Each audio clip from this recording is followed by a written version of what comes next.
आज मैं आपको 66वीं बीपीएससी मैथ ऑप्शनल के सिलेबस के वेल सिलेक्टेड पार्ट्स की व्याख्या करूंगा। 66वीं बीपीएससी जो 2021 में ही 2021 में ही होने वाली है। समय बहुत कम है, इसलिए मैं सोचा कि आपके लिए मैं सिलेबस का एक सिलेक्टेड पार्ट आपके सामने रखूं ताकि आप कम समय में अच्छे ढंग से तैयारी कर सकें। तो अब सिलेक्टेड पार्ट्स जो सिलेबस का हमने आपका बनाया है उसको देखें। देखिए, मैंने यहाँ लिखा है selected parts of 66th and 67th BPSC syllabus math optional paper. इसमें टाइम 3 आवर्स हैं, मैक्सिमम मार्क्स 300 के हैं। मैथमेटिक्स में केवल एक ही पेपर होता है, आप जानें, जिसमें 2 सेक्शन हैं, सेक्शन 1 और सेक्शन 2। सेक्शन 1 में 6 क्वेश्चन में 3 क्वेश्चंस का आंसर देना है। Answer 3 questions out of 6 questions. ठीक इसी प्रकार सेक्शन 2 में भी 6 क्वेश्चंस में 3 क्वेश्चंस का आंसर देना है। Answer 3 question out of 6 question. अब हम लोग पहले सेक्शन 1 के टॉपिक्स को देखें। मैंने आपके सिलेबस को थोड़ा डिटेल्स में तैयार किया है। हर टॉपिक में जो लेसन्स बुक में आप पढ़ते हैं सेल्फ स्टडी के वक्त, तो आपको पता नहीं चलता है कि हम बुक्स में से इस अमुक टॉपिक के अंदर कौन कौन से लेसन्स को पढ़ें। इसको चूज करने में आपको कठिनाई होती है क्योंकि बुक्स में बहुत सारे लेसन्स दिए रहते हैं। तो एग्जामिनेशन पॉइंट ऑफ व्यू से हमने आपको सिलेक्ट कर दिया है हर टॉपिक के ऑल लेसन्स को एक सिस्टमेटिक वे में इस प्रकार अरेंज कर दिया है कि इस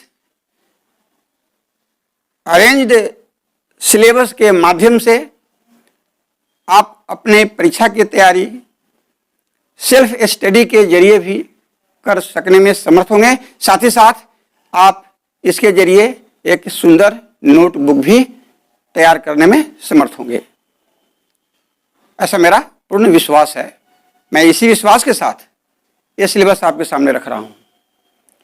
आप जानते हैं कि बीपीएससी का जो सिलेबस है वो काफी भारी भरकम है। उतने सारे टॉपिक्स को पढ़कर आप एग्जामिनेशन में सफल नहीं भी हो सकते हैं, लड़खड़ा भी सकते हैं। इसलिए मैंने आप ही के हित के लिए आपके सिलेबस के इम्पोर्टेंट पार्ट्स को सिलेक्ट करके आपके सामने रख रहा हूं। इसे आप ध्यानपूर्वक देखें, यह आपके लिए बड़ा ही लाभकारी होगा। यह सिलेबस केवल 66 के लिए नहीं बल्कि इसके आगे जो 67 होगा उसमें भी लाभकारी रहेगा। तो मेरा ध्यान इस पर आया कि अभी भी जो 66 बीपीएससी होने वाला है, तो क्यों ना मैं उसके लिए एक बढ़िया ढंग से एक शॉर्टकट सिलेबस में आपके सामने दूं ताकि कम समय में आप अच्छे ढंग से तैयारी कर सकें। यही मेरी कल्पना है। तो अब देखें, सेक्शन 1 में लीनियर अलजेब्रा में ध्यान दें, 2 है, वेक्टर और मैट्रिसेस। कैलकुलस में भी 2 है, डिफरेंशियल कैलकुलस और इंटीग्रल कैलकुलस। अब आप आइए टॉपिक नंबर 3 में। तो इस टॉपिक में आपको पढ़ना है 2 dimensional geometry that is coordinate geometry, 3 dimensional geometry that is solid geometry, और इसमें एक है डिफरेंशियल ज्योमेट्री। तो आपके सिलेबस में 3 डायमेंशनल ज्योमेट्री के अंदर ही डिफरेंशियल ज्योमेट्री का टॉपिक डाल दिया है, लेकिन क्लियर मेंशन नहीं किया है। आप इसका जो टॉपिक है कर्व्स इन स्पेस मैं बताऊंगा डिटेल्स में, कर्वेचर एंड टॉर्सन, शेरेट फेरेंट्स फॉर्मूला। तो ये सब 3D में आप नहीं देख पाएंगे, इसके लिए एक अलग है डिफरेंशियल ज्योमेट्री, इसके अंदर वो आता है, इसलिए मैं यहाँ स्पष्ट कर दिया हूं। लेकिन मैं यह भी बता देता हूं कि टॉपिक नंबर 3 अभी मैं इसे छोड़ दूंगा, इस सिलेबस का पार्ट है आपका, लेकिन इसकी तैयारी अभी समय कम है, इसलिए इसको आप छोड़ दें, बेहतर होगा। तो मुख्य रूप से आप टॉपिक नंबर 1 की तैयारी कर लें, फिर देखिए टॉपिक नंबर 2 की तैयारी कर लें, टॉपिक नंबर 3 छोड़ दें, टॉपिक नंबर 4 की आप तैयारी कर लें, टॉपिक नंबर 5 की भी आप तैयारी कर लें, केवल टॉपिक 3 को छोड़ दें आप, इससे कोई नुकसान नहीं होगा। आपको देखिए 6 क्वेश्चन सेट है, उसमें 3 ही के जवाब देना है ना, तो मैं इस तरह से सिलेक्ट किया हूं कि आप आराम से 3 क्वेश्चन का जवाब देंगे, 100 में 100 आप लाएंगे, बशर्ते कि हर टॉपिक के सभी लेसन्स की तैयारी आप अच्छे ढंग से करेंगे। और जिसको छोड़ते हैं उसको बिल्कुल छोड़ दीजिए। टॉपिक नंबर 4 देखें, इसमें डिफरेंशियल इक्वेशंस है। डिफरेंशियल इक्वेशंस में आपको ऑर्डिनरी डिफरेंशियल इक्वेशन के बारे में यहां पढ़ना है। अब इसमें क्या क्या पढ़ना है मैं थोड़ी देर के बाद मैं सब डिटेल्स में बताऊंगा। टॉपिक नंबर 5 में वेक्टर एनालिसिस है सिलेबस में। देखिए इसके हम 2 पार्ट कर दिए हैं सुविधा के लिए, पहला पार्ट वेक्टर अलजेब्रा और दूसरा पार्ट वेक्टर कैलकुलस। हाँ, तो देखिए टॉपिक नंबर 6 में टेंसर एनालिसिस है, topic number 7 statics, topic number 8 dynamics, topic number 9 hydrostatics. तो टोटल 9 टॉपिक्स में हमने रखा है सेक्शन 1 के टॉपिक्स को। अब हम लोग ये समझ लें कि टॉपिक नंबर 6 जो है टेंसर एनालिसिस, इसकी तैयारी आपको करनी है, लेकिन 7, 8, 9 स्टैटिक्स, डायनेमिक्स, हाइड्रोस्टैटिक्स इसको आप छोड़ सकते हैं। देखिए मैं क्रॉस कर दिया हूं। 66वीं 66th बीपीएससी की तैयारी के लिए मैं कह रहा हूं कि इसको आप छोड़ दें, क्योंकि समय कम है इसलिए। अब हम लोग सेक्शन 2 में देखें इसमें कौन कौन टॉपिक्स हैं। तो पहला टॉपिक इसमें है एब्स्ट्रैक्ट अलजेब्रा और मॉडर्न अलजेब्रा। एब्स्ट्रैक्ट अलजेब्रा का ही दूसरा नाम है मॉडर्न अलजेब्रा। एब्स्ट्रैक्ट अलजेब्रा में आप पढ़ेंगे पहला लेसन ग्रुप्स, दूसरा रिंग्स एंड आइडियल्स। इसमें और भी सिलेबस में है, फील्ड एक्सटेंशन वगैरह, तो वो सब मैं छोड़ दिया हूं। आप केवल एब्स्ट्रैक्ट अलजेब्रा में तैयार कर लेंगे ग्रुप्स और रिंग्स एंड आइडियल्स, बस यही 2 लेसन आप तैयार रखेंगे। इससे क्वेश्चंस हमेशा आते हैं। टॉपिक नंबर 2 में देखिए रियल एनालिसिस है। रियल एनालिसिस थोड़ा सा सीरियस होता है समझने में, ये कंप्लीटली बेस्ड है सेट थ्योरी पर। यदि सेट थ्योरी का कंसेप्ट अच्छा रहेगा तो आप रियल एनालिसिस, एब्स्ट्रैक्ट अलजेब्रा को भी समझेंगे। टॉपिक नंबर 3 देखें कॉम्प्लेक्स एनालिसिस, इसका दूसरा नाम है complex variables. Topic number 4 differential equation. Differential equation में आप यहां पढ़ेंगे partial differential equation. Differential equation के 2 पार्ट हैं, ऑर्डिनरी एंड पार्शियल। ऑर्डिनरी पढ़ना है सेक्शन 1 में और पार्शियल पढ़ना है सेक्शन 2 में। और डिफरेंशियल इक्वेशन बहुत ही इंपॉर्टेंट टॉपिक है। कॉम्प्लेक्स एनालिसिस भी बहुत आपके लिए इंपॉर्टेंट टॉपिक है। अब देखें यहां एब्स्ट्रैक्ट अलजेब्रा बहुत इंपॉर्टेंट है आपके लिए, रियल एनालिसिस भी बहुत इंपॉर्टेंट है। अब आप मैकेनिक्स, टॉपिक नंबर 5 मैकेनिक्स को देखें। मैकेनिक्स में रिजिड डायनेमिक्स, इसे डायनेमिक्स ऑफ रिजिड बॉडी भी कहते हैं। तो डायनेमिक्स आपको सेक्शन 1 में भी था, लेकिन मैंने सलाह दिया था कि डायनेमिक्स छोड़ दें, वहां था डायनेमिक्स ऑफ ए पार्टिकल, और यहां dynamics of a rigid body है। तो इसमें भी मैं आपको बताने जा रहा हूं कि 4 लेसन मैंने लिखा है सिलेबस में से, लेकिन यही 4 लेसन आपको पढ़ना है सिलेबस के अंतर्गत, लेकिन मैं इसमें भी छांट दूंगा। देखिए मैं छांट रहा हूं, इसको छोड़ देंगे, इसको छोड़ देंगे, आप इसको अवश्य पढ़ लेंगे। लेसन नंबर 1 डीएलम्बर्ट्स प्रिंसिपल, और लेसन 4 मोमेंट ऑफ इनर्शिया, ये बड़े इंपॉर्टेंट है। इससे क्वेश्चंस रिपीट भी होते हैं। अब आइए टॉपिक नंबर 6, तो इसमें है हाइड्रोडायनेमिक्स, इसको आप छोड़ दें। टॉपिक नंबर 6 के बाद टॉपिक नंबर 7 देखें।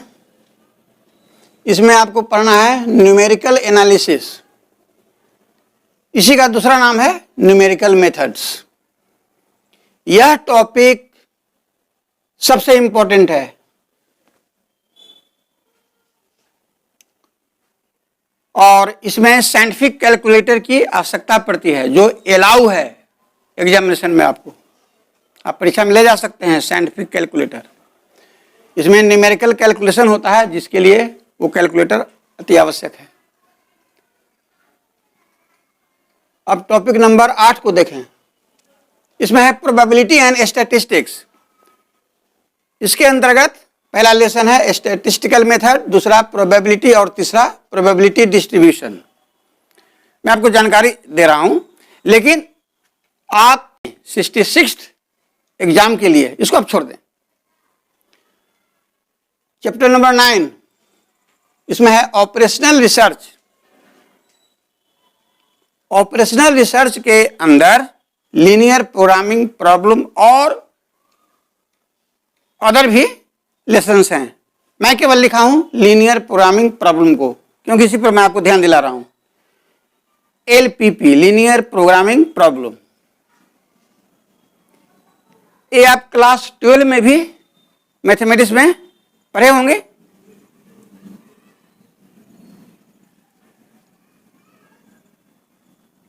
और BSc ऑनर्स में भी आप पार्ट 1 में पढ़े हैं LPP। वही लेसन है।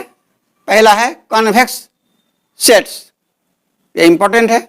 सेकेंड लेसन है graphical solution of linear programming problem.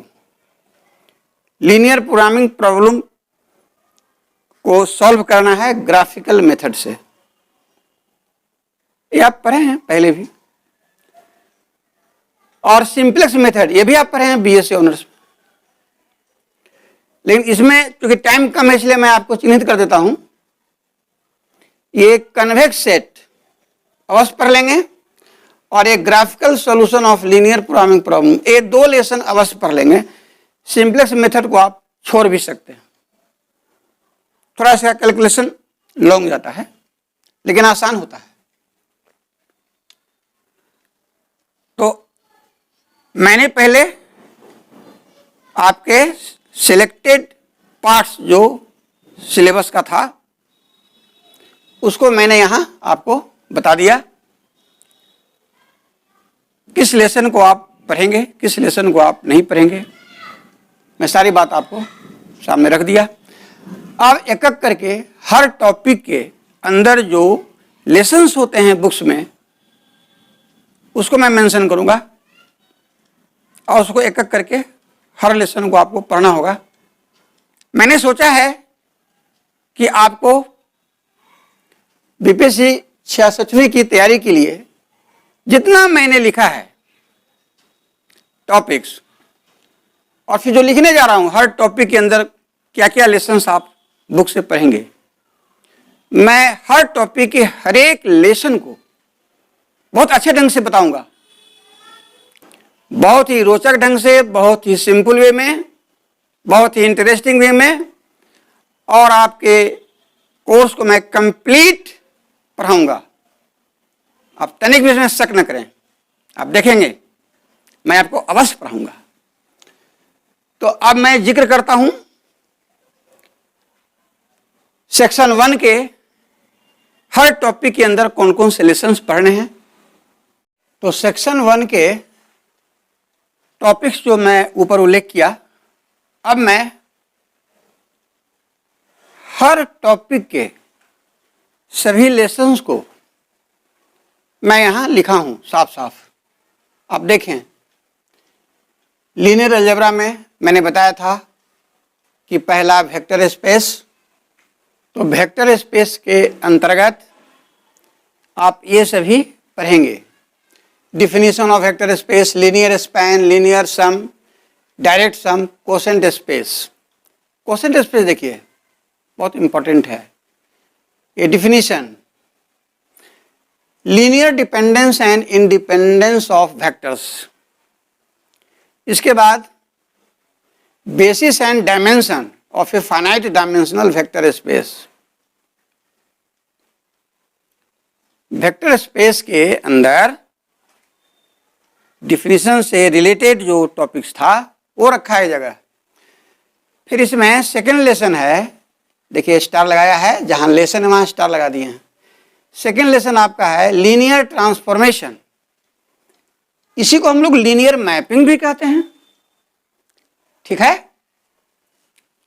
Transformation कहें या मैपिंग कहें, ये चैप्टर बहुत ही इंपॉर्टेंट है एग्जामिनेशन के लिए। लीनियर ट्रांसफॉर्मेशन से क्वेश्चंस पूछे ही जाते हैं एवरी ईयर।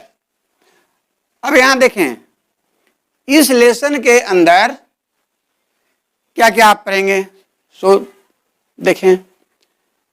पहला वेक्टर स्पेस होमोमॉर्फिज्म, फिर नल स्पेस और kernel of a linear transformation. Null space का ही दूसरा नाम हमने लिखा है kernel of a linear transformation. फिर range space of a linear transformation, rank and nullity of a linear transformation. देखिए ये सबसे इंपॉर्टेंट है, इस पर आप विशेष ध्यान देंगे। लीनियर ट्रांसफॉर्मेशन जो लेसन है इसके अंदर ये सभी पढ़ेंगे, लेकिन rank and nullity of a linear transformation यह सबसे इंपॉर्टेंट है। इस पर एक थ्योरम आपको मैं पढ़ाऊंगा, रैंक न्यूलिटी थ्योरम। जब मैं इस लेसन को पढ़ाऊंगा तो सारी बात सामने आएगी। वो हमेशा आता है। ऐसा ना सोचेंगे कि बीपीएससी में केवल क्वेश्चंस यानी प्रॉब्लम्स का सॉल्यूशन करना होता है, बल्कि हमेशा आप देखेंगे प्रीवियस क्वेश्चन पेपर तो आपको अनुभव हो जाएगा कि प्रॉब्लम्स के साथ साथ थ्योरम्स के प्रूफ भी पूछे जाते हैं।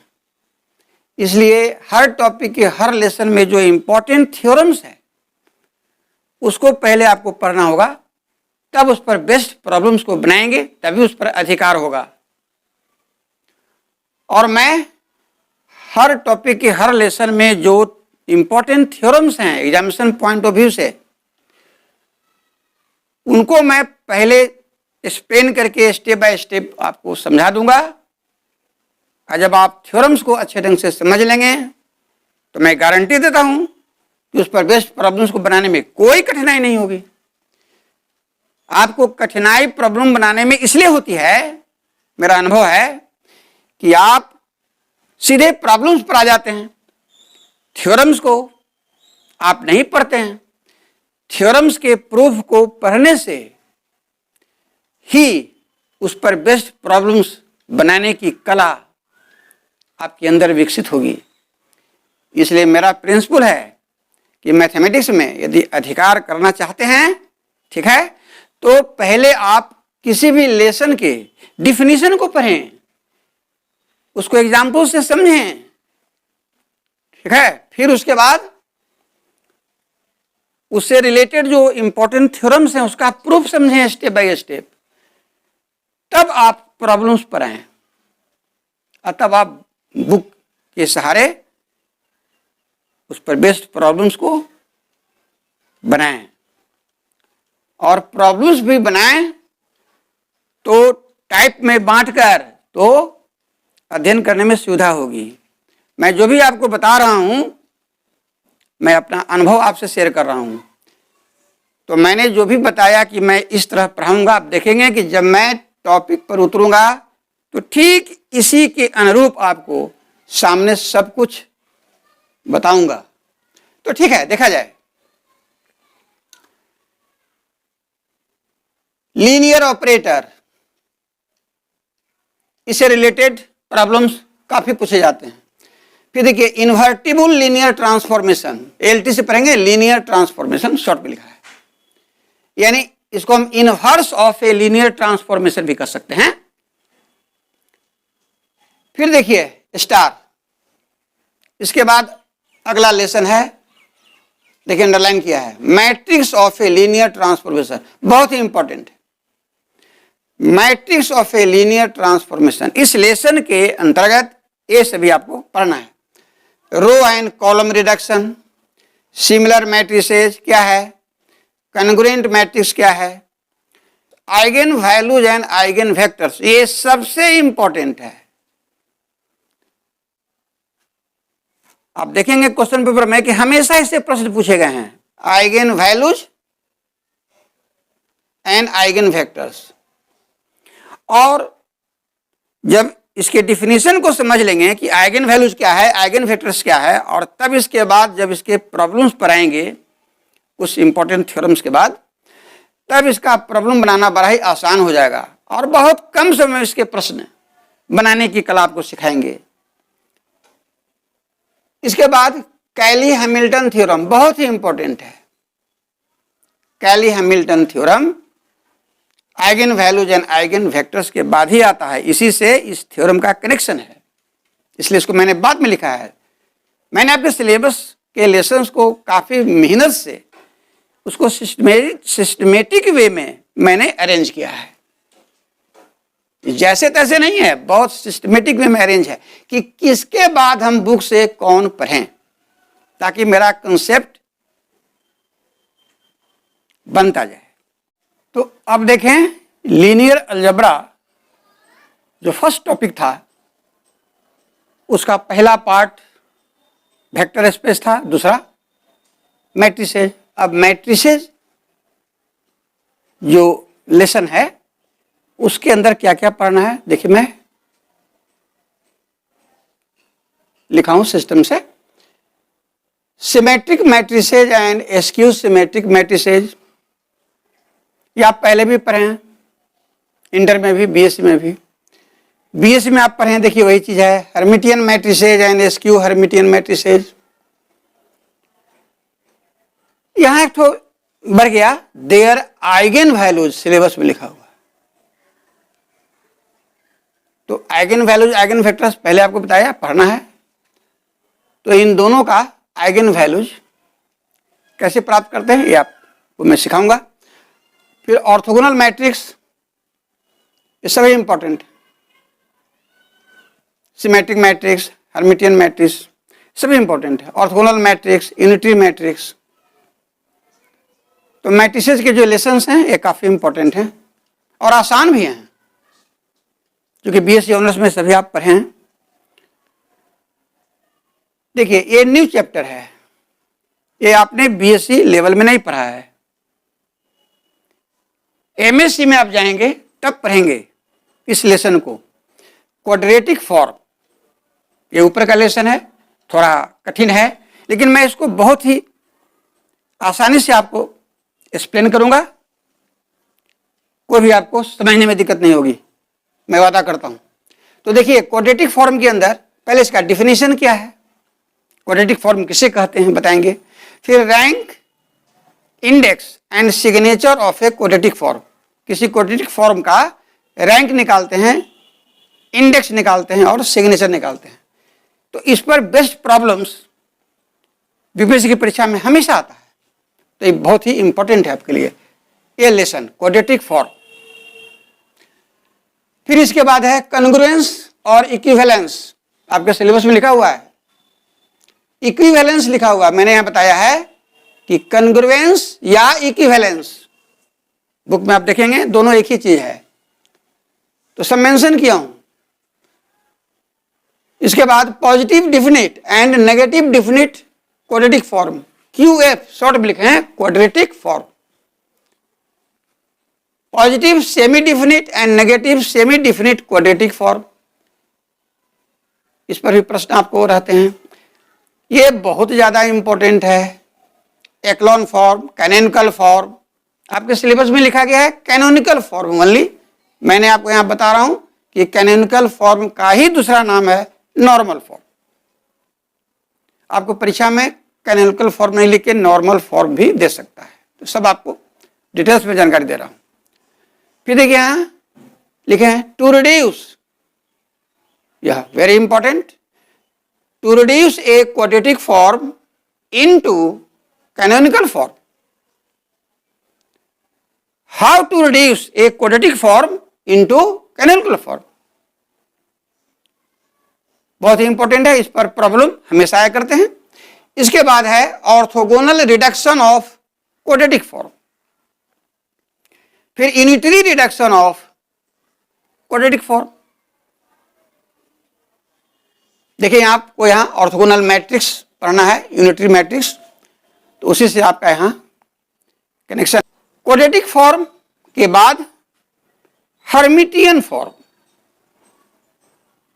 यह भी MSc का ही पार्ट है। हर्मिटियन फॉर्म, इसके अंदर ऑर्थोगोनल रिडक्शन ऑफ HF माने हर्मिटियन फॉर्म और unitary reduction of Hermitian form, ठीक इसी के जैसा। क्वाड्रेटिक फॉर्म में ये दोनों पढ़ना है, हर्मिटियन फॉर्म में भी ये दोनों पढ़ना है। इसके बाद एक एक्स्ट्रा इसमें है सिलेबस में साइमल्टेनियस रिडक्शन। अब आप टॉपिक नंबर 2 को देखें। इस टॉपिक में कैलकुलस है। कैलकुलस के दो पार्ट हैं, डिफरेंशियल कैलकुलस और इंटीग्रल कैलकुलस।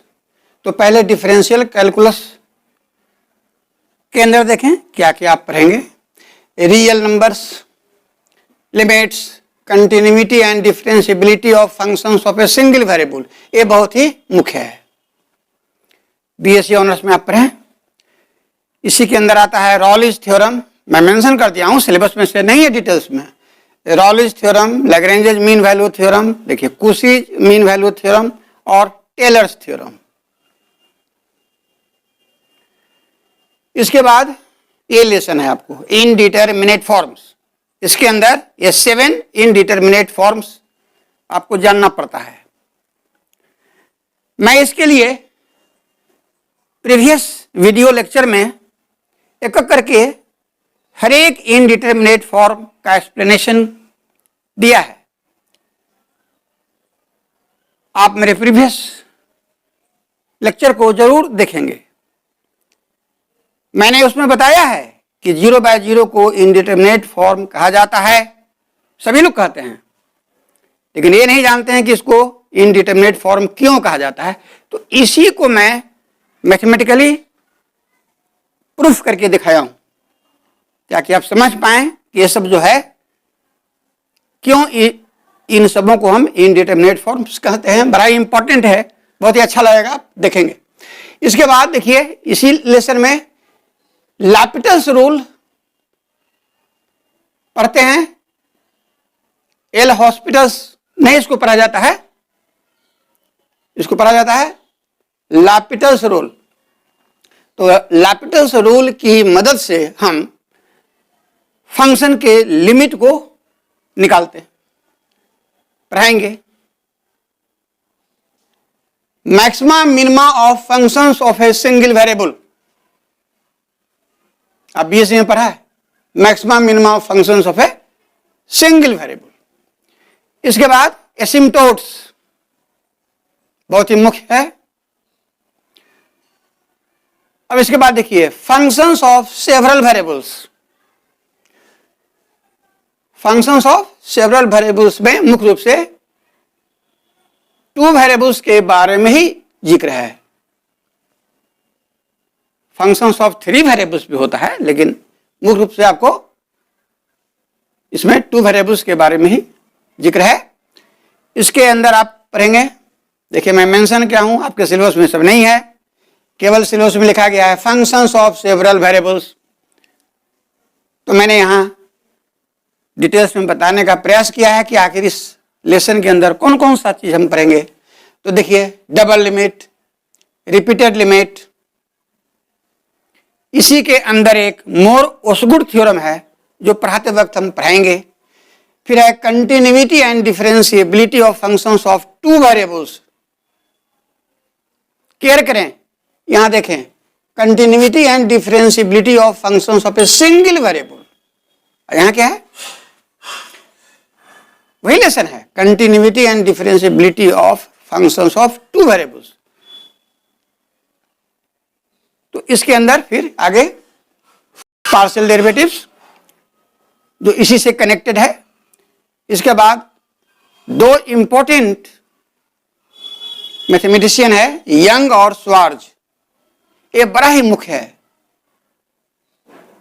देखिए आप इसमें आपको पढ़ना है Young and Schwarz conditions of equality of F X Y and F Y X. BS में आप पढ़े हैं F X Y, F Y X symbol के विषय में पढ़ाते समय मैं फिर आपको एक्सप्लेन करूंगा। Maxima minima of functions of two variables, देखिए ऊपर दिया गया था maxima minima of functions of a single variable. यहां देखिए maxima minima of functions of two variables. तो सेवरल वेरिएबल्स देख रहे हैं ना, टू वेरिएबल्स का ही जिक्र है। इसके बाद लास्ट है जैकोबियन। जैकोबी एक मैथमेटिशियन था, उसी के नाम पर है जैकोबियन। आपने संभवतः बीएससी ऑनर्स में इस लेसन को नहीं पढ़ा है, मैं पढ़ाऊंगा। तो टॉपिक नंबर 2 के डिफरेंशियल कैलकुलस के बाद उसमें सेकंड है इंटीग्रल कैलकुलस। इसमें इंडिफिनिट इंटीग्रल और डिफिनिट इंटीग्रल पढ़ना है। तो इंडिफिनिट इंटीग्रल में आप तैयार करेंगे theorems of integral calculus, evaluation of indefinite integral. Indefinite integrals को हम कैसे एवेल्युएट करते हैं, तो इसमें मैं मेंशन कर दिया हूं कि बुक से आप method of transformation, substitution, parts और पार्शियल फ्रैक्शंस की तैयारी करेंगे। साथ ही integration of rational function and irrational functions भी आप तैयार कर लेंगे। ये हो गया इंडिफिनिट इंटीग्रल्स के अंतर्गत। अब डिफिनिट इंटीग्रल पार्ट में आप तैयार करेंगे evaluation of definite integrals. Definite integrals को कैसे एवेल्युएट करते हैं, फिर application of definite integral to obtain areas, volumes and centre of gravity, CG full name centre of gravity. आप समझ गए। इसके बाद बीटा एंड गामा फंक्शंस, फिर application to beta and gamma functions. आपको मैं पहले ही बता चुका हूं कि टॉपिक नंबर 3 जो है, जिसमें 2 डायमेंशनल ज्योमेट्री, 3 डायमेंशनल ज्योमेट्री और डिफरेंशियल ज्योमेट्री है, इसको आप छोड़ देंगे, मैं बता चुका हूं, इसलिए मैं यहां काट दिया हूं ताकि दिमाग में आपको रहे। इसके बाद टॉपिक नंबर 4 पर आइए। इसमें आपको है डिफरेंशियल इक्वेशंस, देख रहे हैं। तो इसमें ऑर्डिनरी डिफरेंशियल इक्वेशन ओडीई पढ़ना है। सेक्शन 1 में आपको बताए थे कि पढ़ना है ऑर्डिनरी डिफरेंशियल इक्वेशन, और सेक्शन 2 में पार्शियल डिफरेंशियल इक्वेशन। तो देखिए ऑर्डिनरी डिफरेंशियल इक्वेशन के अंदर आप पढ़ेंगे order and degree of A ordinary differential equation. इसके बाद solutions of differential equations of first order and first degree. तो फर्स्ट ऑर्डर और फर्स्ट डिग्री के डिफरेंशियल इक्वेशन के सॉल्यूशंस के लिए कुछ मेथड्स हैं, उसको मैं यहां मेंशन कर दिया हूं। पहला वेरिएबल सेपरेबल, बीएससी में आप पढ़े हैं, reducible to variable separable, homogeneous differential equation HDE, homogeneous differential equation के बाद reducible to homogeneous differential equation, और इसी को हम नॉन होमोजेनियस डिफरेंशियल इक्वेशन भी कहते हैं। इसके बाद लीनियर डिफरेंशियल इक्वेशन, शॉर्ट में LDE, ये सब बीएससी ऑनर्स में आप पढ़ें। Reducible to linear differential equation, इसी का दूसरा नाम Bernoulli's differential equation. Bernoulli mathematician था। Exact differential equation, reducible to exact differential equation. इसके बाद ऑर्थोगोनल ट्रेजेक्टरीज, शॉर्ट में OT, of a family of Cartesian and polar curves. इसके बाद solution of second order linear differential equation with constant coefficients. इसी में CF and PI है। CF का पूरा नाम आप जानते होंगे, कॉम्प्लीमेंट्री फंक्शन, और PI का पूरा नाम पार्टिकुलर इंटीग्रल। यह चैप्टर बहुत ही इंपॉर्टेंट है, solutions of second order linear differential equation with constant coefficients, काफी इंपॉर्टेंट है। इसे प्रश्न अक्सर आते रहते हैं। अब टॉपिक नंबर 5 को देखें। इसमें आपको वेक्टर एनालिसिस में 2 पार्ट है, पहला वेक्टर अलजेब्रा, दूसरा वेक्टर कैलकुलस। तो हम लोग पहला पार्ट वेक्टर अलजेब्रा में देखें। इसमें आपको ये सब तैयार करना पड़ेगा। पहला type of vectors, dot product of 2 vectors, ठीक है, क्रॉस प्रोडक्ट ऑफ 2 वेक्टर्स, फिर स्केलर ट्रिपल प्रोडक्ट, इसी को हम डॉट प्रोडक्ट ऑफ 3 वेक्टर्स भी कहते हैं, वेक्टर ट्रिपल प्रोडक्ट, इसे ही हम क्रॉस प्रोडक्ट ऑफ 3 वेक्टर्स भी कहते हैं, फिर डॉट प्रोडक्ट ऑफ 4 वेक्टर्स, फिर क्रॉस प्रोडक्ट ऑफ 4 वेक्टर्स। ये लेसन हो गया वेक्टर अलजेब्रा का। वेक्टर अलजेब्रा के बाद सेकेंड पार्ट है वेक्टर कैलकुलस। इसमें आप तैयार करेंगे वेक्टर डिफरेंशिएशन, ग्रेडियंट, डाइवर्जेंस और कर्ल। वेक्टर डिफरेंशिएशन में scalar point function and vector point function का डिफिनीशन पहले आप पढ़ेंगे, तभी पढ़ेंगे डिफरेंशिएशन ऑफ वेक्टर्स। इस पर थ्योरम्स हैं, बेस्ट प्रॉब्लम्स सब करना होगा। ग्रेडियंट में gradient of a scalar point function, gradient हमेशा स्केलर पॉइंट फंक्शन का होता है, ध्यान रखेंगे। और ग्रेडियंट को पढ़ना है कार्टेशियन कोऑर्डिनेट, सिलिंड्रिकल कोऑर्डिनेट और स्फेरिकल कोऑर्डिनेट्स, तीनों में। फिर physical interpretation of gradient, divergence में divergence of a vector point function in Cartesian, cylindrical and spherical coordinates, ऊपर की तरह। तो ध्यान दें, ग्रेडियंट स्केलर पॉइंट फंक्शन का हम पढ़ते हैं, और डाइवर्जेंस किसका होता है, तो वेक्टर पॉइंट फंक्शन का। फिर फिजिकल इंटरप्रिटेशन ऑफ डाइवर्जेंस। इसके बाद कर्ल में curl of a vector point function. देखिए कर्ल भी किसका होता है, वेक्टर पॉइंट फंक्शन का। कर्ल भी आपको कार्टेशियन, सिलिंड्रिकल और स्फेरिकल कोऑर्डिनेट्स में पढ़ना है। फिर फिजिकल इंटरप्रिटेशन ऑफ कर्ल, इसके बाद वेक्टर आइडेंटिटीज, फिर डायरेक्शनल डेरिवेटिव। देखिए ये बहुत इंपॉर्टेंट है, डायरेक्शनल डेरिवेटिव्स और वेक्टर आइडेंटिटी से प्रश्न हमेशा आते हैं। इसके बाद टॉपिक नंबर 6 में टेंसर एनालिसिस। इसमें पहले आप पढ़ेंगे definition of tensor, what is tensor. फिर ट्रांसफॉर्मेशन ऑफ कोऑर्डिनेट्स, कोऑर्डिनेट्स का ट्रांसफॉर्मेशन कैसे किया जाता है एक सिस्टम से दूसरे सिस्टम में।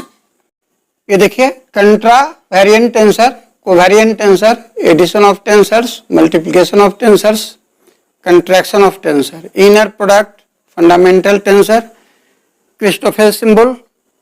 देखिए बहुत इंपॉर्टेंट है क्रिस्टोफेल सिंबल। कोवेरिएंट डिफरेंशिएशन काफी इंपॉर्टेंट है। Gradient, divergence and curl in tensor notation काफी इंपॉर्टेंट है। तो ये हो गया लेसन्स टेंसर टेंसर एनालिसिस के। इसके बाद मैं आपको ऊपर बता चुका था कि टॉपिक 7 स्टैटिक्स कैंसिल कर दीजिए, टॉपिक 8 डायनेमिक्स कैंसिल और टॉपिक 9 हाइड्रोस्टैटिक्स कैंसिल। इसके बाद सेक्शन 2 में आइए। सेक्शन 2 के टॉपिक्स देखें। इसमें टॉपिक नंबर 1 एब्स्ट्रैक्ट अलजेब्रा, जिसे मॉडर्न अलजेब्रा भी कहते हैं, मैं ऊपर लिखा था। इसमें आप ग्रुप्स, रिंग्स एंड आइडियल्स, ये 2 लेसन आप तैयार कर लेंगे, इसके थ्योरम्स और इंपॉर्टेंट प्रॉब्लम्स। इसके बाद इसमें और भी है, मैं छोड़ दिया हूं आपके सिलेबस में। इसके बाद फील्ड एक्सटेंशन वगैरह है, सब छोड़ दिए हैं।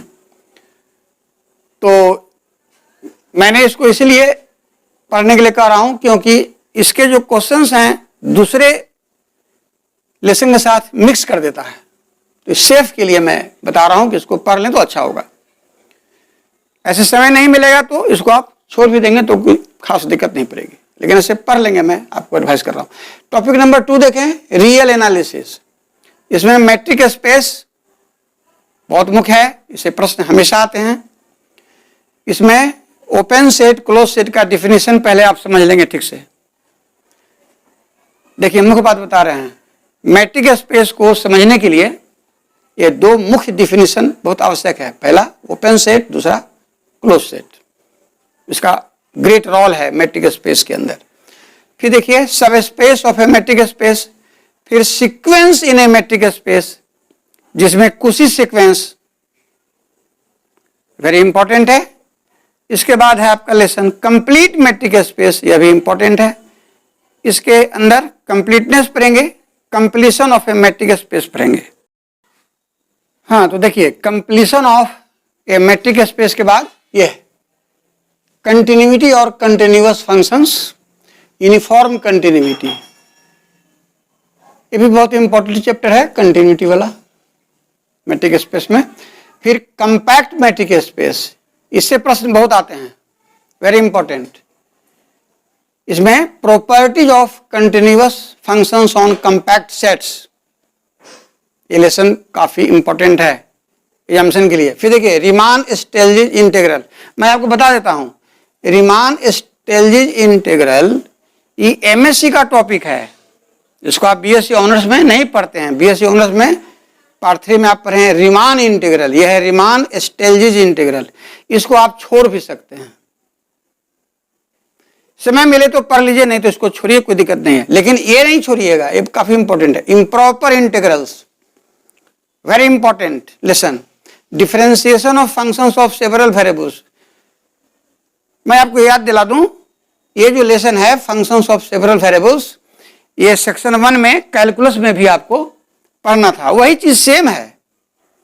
क्योंकि कैलकुलस एनालिसिस का ही पार्ट है, इसलिए इसमें रख दिया है, और कोई बात नहीं है। इम्प्लिसिट फंक्शन थ्योरम ये नहीं था उसमें, ये बढ़ गया। फिर देखिए maxima minima of functions of 2 variables, ये उसमें भी था सेक्शन 1 में भी, कैलकुलस में वही चीज सेम है। और मैक्सिमा मिनिमा 2 वेरिएबल्स का जो हम लोग निकालते हैं ना, उसी में इसका यूज करते हैं, लैग्रेंजेज मेथड ऑफ मल्टीप्लायर्स का। तो इसी का ही सेक्शन है, इसी मेथड से हम प्रॉब्लम सॉल्व करते हैं। फिर है absolute convergence and conditional convergence of series of real and complex terms. अब बीएससी पार्ट 3 ऑनर्स में पढ़ा होगा, केवल कन्वर्जेंस वहां पर है, यहां क्या है absolute convergence and conditional convergence. फिर देखिए ये इंपॉर्टेंट लेसन है रीअरेंजमेंट ऑफ सीरीज, ये बहुत मुख्य है। यूनिफॉर्म कन्वर्जेंस, ये टॉपिक आप पार्ट 3 ऑनर्स में पढ़ा है और एमए से भी पढ़ने के लिए है। ये देखिए इनफाइनाइट प्रोडक्ट, मैं आपको बता दूं इनफाइनाइट प्रोडक्ट कुछ समय मिले तो पढ़ लीजिए, नहीं तो इसको भी आप छोड़ सकते हैं। लेकिन यूनिफॉर्म कन्वर्जेंस अवश्य पकड़िएगा, ऐसे क्वेश्चंस बहुत आता है। फिर देखिए मल्टीपल इंटीग्रल्स, यह वही चीज है जो कैलकुलस में, इंटीग्रल कैलकुलस पार्ट में भी ये पढ़ना था, वही सेम चीज है। इसके अंदर डबल इंटीग्रल और ट्रिपल इंटीग्रल आपको मैं बता चुका हूं।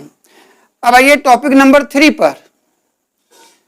तो सेक्शन 2 के लिए ये बहुत इंपॉर्टेंट माना जाता है, कॉम्प्लेक्स एनालिसिस। रियल एनालिसिस का जो पार्ट है उससे भी ज्यादा ये इंपॉर्टेंट है, कॉम्प्लेक्स एनालिसिस। इस पर ज्यादा आप जोर देंगे। इसका फर्स्ट लेसन है एनालिटिक फंक्शन। तो सबसे पहले एनालिटिक फंक्शंस में आप पढ़ लेंगे इसका डिफिनीशन क्या है। फिर देखिए बहुत इंपॉर्टेंट कूशीज रीमान इक्वेशन, ये जो थ्योरम के रूप में है। तो यह जो कूशी रीमान इक्वेशन है काफी मुख्य है, ये हमेशा आता है, इस प्रश्न को रिपीट भी करता है। तो आप देखा ना कि कॉम्प्लेक्स एनालिसिस कितना इंपॉर्टेंट है आपका। अब देखिए power series and elementary functions, इस लेसन के अंदर पावर सीरीज, हार्मोनिक फंक्शंस ये ज्यादा इंपॉर्टेंट है। इसी में मिलने थॉमसन मेथड हम लोग पढ़ते हैं। Velocity potential and stream function, complex integration ये बहुत इंपॉर्टेंट है। इसमें आप पढ़ेंगे Cauchy's integral theorem, very important, Cauchy's integral formula. अब ध्यान देंगे कूशीज इंटीग्रल थ्योरम अलग है और कूशीज इंटीग्रल फॉर्मूला अलग है। तो नाम मिलता जुलता देख रहे हैं ना, ध्यान देंगे। ये थ्योरम है, ये फॉर्मूला है, दोनों अलग अलग है। Taylor series and Laurent series, इस लेसन में टेलर सीरीज, फिर पढ़ेंगे zeros of an analytic function, zeros of an analytic function काफी इंपॉर्टेंट। इसके बाद लॉरेंट सीरीज, इसके बाद जीरो से ही इसका संबंध है। जीरोज के बाद इसमें हम लोग पढ़ते हैं सिंगुलरिटी और सिंगुलर पॉइंट, पोल। ये देखिए लेसन बहुत इंपॉर्टेंट है। रेसिड्यूज, इससे करीब करीब आपको एवरी ईयर आता ही है। रेसिड्यू का डिफिनीशन पहले, फिर रेसिड्यू एट सिंगुलरिटी जो सिंगुलरिटी ऊपर आप पढ़े हैं, फिर रेसिड्यू एट ए पोल ये, फिर कैलकुलेशन ऑफ रेसिड्यूज, इस पर प्रॉब्लम्स बहुत इंपॉर्टेंट होते हैं। रेसिड्यूज का कैलकुलेशन, इसमें एक बहुत इंपॉर्टेंट थ्योरम है जो परीक्षा में पूछा जाता है, कूशीज रेसिड्यू थ्योरम, वेरी इंपॉर्टेंट। फिर evaluation of definite integrals by using contour integration, ये क्या है, कंटूर इंटीग्रेशन की मदद से हम डिफिनिट इंटीग्रल्स को एवेल्युएट करते हैं। इस पर प्रॉब्लम्स काफी पूछा जाता है। तो कैलकुलस ऑफ रेसिड्यूज से ही ये सब रिलेटेड हैं। अब आप देखें टॉपिक नंबर 4। इस टॉपिक में आपको डिफरेंशियल इक्वेशन है, जिसमें पार्शियल डिफरेंशियल इक्वेशन पढ़ना है। इसमें आप पढ़ेंगे formation of partial differential equation, partial differential equations of first order, 4 types of integrals, integrals को सॉल्यूशंस कहा जाता है। डिफरेंशियल इक्वेशन के इंटीग्रल्स का अर्थ सॉल्यूशंस होता है, इसलिए लिखे हैं 4 टाइप्स ऑफ इंटीग्रल्स और solutions of partial differential equations of first order. वो 4 टाइप्स क्या हैं देखिए, मैं लिखा हूं। फर्स्ट कंप्लीट सॉल्यूशन, सॉल्यूशन का पहला टाइप है कंप्लीट सॉल्यूशन, दूसरा particular solution, third singular solution और फोर्थ जनरल सॉल्यूशन। यही 4 टाइप्स के इंटीग्रल्स या सॉल्यूशंस होते हैं पार्शियल डिफरेंशियल इक्वेशन के। यही बेस है, यही आपका बेस है पार्शियल डिफरेंशियल इक्वेशन के सॉल्यूशंस को समझने के लिए। जब तक इसको नहीं समझेंगे आगे आपकी गाड़ी नहीं भरेगी। तो आप ध्यान दें, मैं सब समझा दे रहा हूं। इसके बाद बहुत इंपॉर्टेंट लेसन है Lagrange's linear partial differential equation of first order. इसका फॉर्म होता है capital P into small p plus capital Q into small q equal to capital R। यह स्मॉल p और स्मॉल q में लीनियर होता है, माने 1 डिग्री का होता है। p और स्मॉल p और स्मॉल q का जो पावर है 1 होगा। तो कहेंगे linear in p and q. तो Lagrange's linear partial differential equation of first order, very very important. इसके बाद देखिए partial differential equation of first order but non linear in p and q. देखिए क्लियर किए हैं, लैग्रेंजेज का जो इक्वेशन है वो पी और क्यू में लीनियर होता है, और इस लेसन में फर्स्ट ऑर्डर का पढ़ रहे हैं आप पीडी, लेकिन स्मॉल पी और स्मॉल क्यू में नॉन लीनियर है। तो इसके अंदर 4 स्पेशल टाइप्स है जो बुक्स में आप देखेंगे एक एक करके। यह भी बहुत इंपॉर्टेंट है, 4 स्पेशल टाइप्स जो इसके अंदर होते हैं। चारों टाइप का आपको स्टडी करना होगा। उसके बाद है बहुत इंपॉर्टेंट चारपिट्स जनरल मेथड। ये 4 स्पेशल टाइप्स जब काम नहीं करते हैं उस स्थिति में हम लोग चारपिट का जनरल मेथड का प्रयोग करते हैं। मैं आपको बता रहा हूं, यह भी फर्स्ट ऑर्डर के पार्शियल डिफरेंशियल इक्वेशन के सॉल्यूशन निकालने में काम आता है, और वे भी ऊपर के जैसा स्मॉल पी और स्मॉल क्यू में नॉन लीनियर है। अब देखिए partial differential equation with constant coefficients, यह भी वेरी इंपॉर्टेंट लेसन है। इसमें पहले आप पढ़ेंगे partial differential equation of second and higher order, फिर पढ़ेंगे homogeneous partial differential equation with constant coefficients, ठीक है। फिर आप पढ़ेंगे non homogeneous partial differential equation with constant coefficients. तो ये हो गया पार्शियल डिफरेंशियल इक्वेशंस के लेसन्स जो डिटेल्स में मैंने आपके सामने रखा है। अब टॉपिक नंबर 5 को देखिए। इसमें मैकेनिक्स है, सिलेबस में लिखा हुआ, लेकिन मैं यहाँ मेंशन किया हूँ कि मैकेनिक्स में रिजिड डायनेमिक्स यानी डायनेमिक्स ऑफ रिजिड बॉडीज के विषय में पढ़ना है। इसके टॉपिक्स इसके अलावा और भी हैं, लेकिन मैंने इसमें 4 सिलेक्ट किया हूँ आपके लिए। D'Alembert's principle, motion of rigid bodies in 2 dimension, moment of inertia and Lagrange's equation. इसमें भी आप सिलेक्ट कर लें डीएलम्बर्ट्स प्रिंसिपल को और मोमेंट ऑफ इनर्शिया को। ये 2 लेसन अवश्य पढ़ लेंगे। इसका कारण है कि मोमेंट ऑफ इनर्शिया और इस लेसन से हाफ क्वेश्चन दूसरे टॉपिक के साथ मिला देता है। यदि नहीं पढ़ेंगे तो नुकसान हो जाएगा। अब ज्यादा इस पर बल देंगे मोमेंट ऑफ इनर्शिया। इसके बाद टॉपिक नंबर 6 में है हाइड्रोडायनेमिक्स, इसको छोड़ देंगे। फिर टॉपिक नंबर 7 में न्यूमेरिकल एनालिसिस, ये आपके लिए बहुत इंपॉर्टेंट। सेक्शन 2 में आप याद रखेंगे कॉम्प्लेक्स एनालिसिस, दूसरा पार्शियल डिफरेंशियल इक्वेशन और तीसरा न्यूमेरिकल एनालिसिस। ये 3 जो टॉपिक है इस पर आप ज्यादा ध्यान देंगे। तो अब हम लोग देखें टॉपिक नंबर 7 को, न्यूमेरिकल एनालिसिस। इसका फर्स्ट लेसन है method of interpolation with equal intervals. Interpolation chapter से सवाल हमेशा आते हैं। इसमें Newton Gregory formula for forward interpolation with equal intervals, देखिए ये बहुत इंपॉर्टेंट है। इसके बाद है Newton Gregory formula for backward interpolation with equal intervals.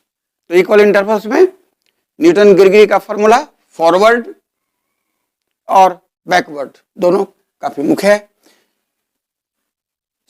इसके बाद देखिए सिंपलर मेथड, ये क्या है इसके विषय में मैं आपको बता दूं। जब आप ये दोनों मेथड से प्रॉब्लम्स बनाते हैं और उसमें ज्यादा कठिनाई आपको आती है, तो वैसी स्थिति में कठिनाई में पड़ने की आवश्यकता नहीं है। उसी के लिए यह मेथड दिया गया है, सिंपलर मेथड। इसका नाम है सिंपलर।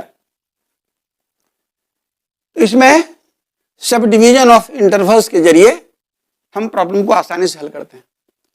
प्रातः समय सब डिस्कस करेंगे। अब इसके आगे देखिए second lesson method of interpolation with unequal intervals. अब ध्यान देंगे, यहां मैंने लिखा है इक्वल इंटरवल्स, ये देखिए अंडरलाइन किए हैं अनइक्वल इंटरवल्स। तो इसके अंदर डिवाइडेड डिफरेंस पढ़ेंगे, ये बहुत इंपॉर्टेंट है। Newton's divided difference formula, very important. इसके बाद लैग्रेंजेज इंटरपोलेशन फार्मूला, यह भी वेरी इंपॉर्टेंट। थर्ड लेसन में आइए, सेंट्रल डिफरेंस इंटरपोलेशन फार्मूला, यह भी काफी इंपॉर्टेंट है। इसमें पढ़ेंगे सेंट्रल डिफरेंस ऑपरेटर्स डेल्टा और म्यू। देखिए ग्रीक सिंबल्स है, डेल्टा ऐसे म्यू पढ़ते हैं। ग्रीक मैथमेटिकल सिंबल्स के लिए भी मैंने प्रीवियस लेक्चर में इसके विषय में बताया है, आप देख सकते हैं चाहें तो। इसके बाद गॉसेज फॉरवर्ड इंटरपोलेशन फार्मूला, देखिए वो न्यूटन का था, ये गॉस का है, गॉसेज फॉरवर्ड इंटरपोलेशन फार्मूला। इसके बाद गॉसेज बैकवर्ड इंटरपोलेशन फार्मूला। इसके बाद स्टिरलिंग्स फार्मूला। फिर इसके बाद है स्प्लाइन इंटरपोलेशन, क्यूबिक स्प्लाइंस, ये सिलेबस में मेंशन है, इसको भी आपको पढ़ना है। ये जो है स्प्लाइन इंटरपोलेशन, ये सभी प्रश्न हमेशा पूछे जाते हैं, यह भी काफी इंपॉर्टेंट है, इसको नेगलेक्ट नहीं करना है। अब देखें हम लोग न्यूमेरिकल डिफरेंशिएशन, इसके बाद न्यूमेरिकल इंटीग्रेशन, ये काफी इंपॉर्टेंट है। न्यूमेरिकल इंटीग्रेशन के अंदर आप पढ़ेंगे general quadrature formula for equal intervals. ये देखिए बहुत इंपॉर्टेंट आ गया, सिम्पसन्स 1/3 रूल और Simpson's 3/8 rule, very important. Weddle's rule, trapezoidal rule, Gaussian quadrature convergence. इसके बाद numerical solution of algebraic polynomial, bracket में लिख दिया है, एंड ट्रांसेंडेंटल इक्वेशंस। आपके सिलेबस में लिखा हुआ है पॉलिनोमियल, बुक में देखेंगे कि लिखा मिलेगा अलजेब्रिक, इसलिए मैं समझने के लिए लिख रहा हूं ताकि आपको कंफ्यूजन ना हो। इसके बाद ऑफ टेबुलेशन आपके सिलेबस में लिखा हुआ है, बुक में इस नाम से मिलेगा, इटरेशन मेथड, एक ही चीज है। फिर देखिए bisection method, very important, regula falsi method, secant method, Newton Raphson's method, ये सभी इंपॉर्टेंट है, किसी भी लेसन से आपको आ सकता है क्वेश्चन। इसके बाद देखिए numerical solution of ordinary differential equation, इसमें हम लोग ऑर्डिनरी डिफरेंशियल इक्वेशंस का न्यूमेरिकल सॉल्यूशन निकालते हैं। इसमें पढ़ना है आपको यूलर्स मेथड, बहुत इंपॉर्टेंट है। फिर मॉडिफाइड यूलर्स मेथड, इसी का संशोधित। फिर रुंज-कूटा मेथड, वेरी इंपॉर्टेंट। फिर प्रेडिक्टर एंड करेक्टर मेथड, ठीक है। इसी में आता है मिलनेज मेथड, एडम्स मेथड, जो काफी मुख्य हैं। इसके बाद टॉपिक नंबर 8 देखें, प्रोबेबिलिटी एंड स्टैटिस्टिक्स। इसको में बहुत सारा चीज पढ़ना है, लेकिन मैं आपको सलाह दे रहा हूं कि प्रोबेबिलिटी एंड स्टैटिस्टिक्स इसको नेगलेक्ट कर दें। टॉपिक नंबर 9 देखें, इसमें है ऑपरेशनल रिसर्च। आप देख रहे हैं ऑपरेशनल रिसर्च में भी काफी लंबा चौड़ा है इसका सिलेबस, इसमें मैं मेंशन कर रहा हूं कि कम से कम ई पढ़ लेंगे लीनियर प्रोग्रामिंग प्रॉब्लम, ये बीएससी ऑनर्स में आप पढ़ा है पार्ट 1 में। इसमें पढ़ लेंगे कन्वेक्स सेट्स और graphical solution of linear programming problem. Linear programming problem का सॉल्यूशन ग्राफिकल मेथड से, इसको पढ़ लेंगे। इसमें और भी है लेकिन उसे आप छोड़ दें। ये जो है सो बस थोड़ा सा इतना ही पढ़ लेंगे, काम चल जाएगा। हम एलपीपी पढ़ने का सलाह दे रहा हूं इसीलिए इसमें इस टॉपिक को केवल कि इसको तैयार कर लेने से कभी कभी हाफ क्वेश्चन दूसरे टॉपिक के साथ मिक्स करके दे देता है, तो आपको यूजफुल होगा। हाँ, तो देखिए मैंने आपके सामने 66 और 67 दोनों बीपीएससी मेन एग्जामिनेशन के मैथमेटिक्स ऑप्शनल पेपर के सिलेबस की व्याख्या की। मैंने आपके सिलेबस को डिटेल्स में सिस्टमेटिक वे में तैयार किया हूं, काफी परिश्रम के साथ, जिससे कि आप इसके जरिए आप अपनी तैयारी बहुत अच्छे ढंग से कर सकते हैं और इसके जरिए स्टडी करके आप एक स्वच्छ नोटबुक भी तैयार कर सकते हैं। ऐसा करने से एग्जामिनेशन के पहले रिवीजन करने में काफ़ी आसानी होगी और आप अच्छे अंक लाने में समर्थ होंगे। तो यदि आप मेरे चैनल मैथ डिस्क्राइबर को पहली बार देख रहे हैं तो मैं आपसे यही कहूँगा कि आप सब्सक्राइब कर दें, लाइक कर दें और शेयर कर दें।